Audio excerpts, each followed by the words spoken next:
The Ohio Central school system started, I was still in college when it started, but again, it was part of the social unrest of the 60s and in the early 70s, right at Attica.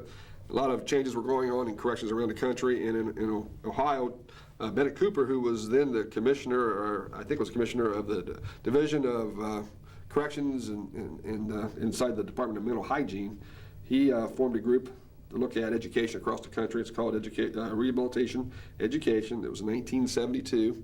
Pat Cronin, who was at that time the director of education at Marion, he was asked to come to Columbus, and he and some other people, such as Ted Engel, who was an educator and a deputy warden at Lebanon, and some others, formed a team went around the country looking at educational programs, and they developed this book. And this book basically said the recommendation was to form a school district.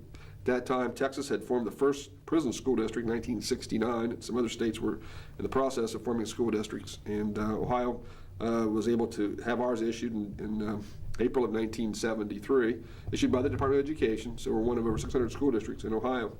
I do have a couple of pictures from that time.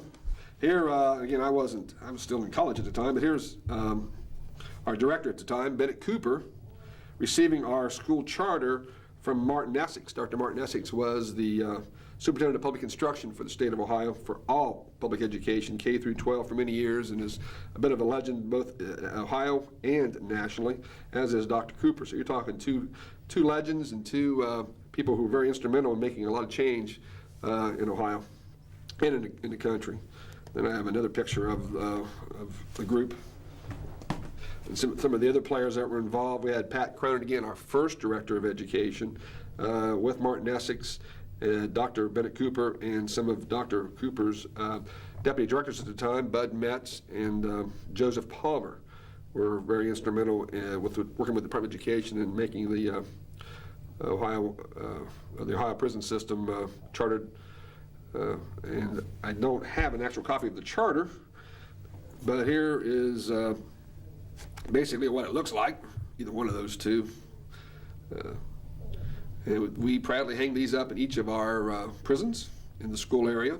The director has one in his office. I have one in mine.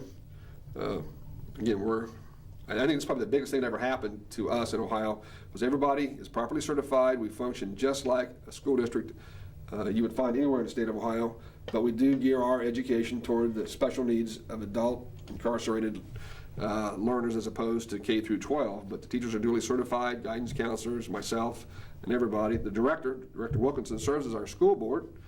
So when we offer high school diplomas, I sign as the superintendent, he signs as the school board. And I think he said many times he's very proud of that, and says he's the director of the Department of Rehabilitation and Correction, and also the school board of the Ohio Central School System. So I've been very fortunate to have those kind of leaders that supported us along the way and made everything, I don't want to brag too much, but we are considered by many in Washington State, or in the nation's capital, as well as U.S. Department of Education, to be a model correctional program for the country. So we're very proud of that.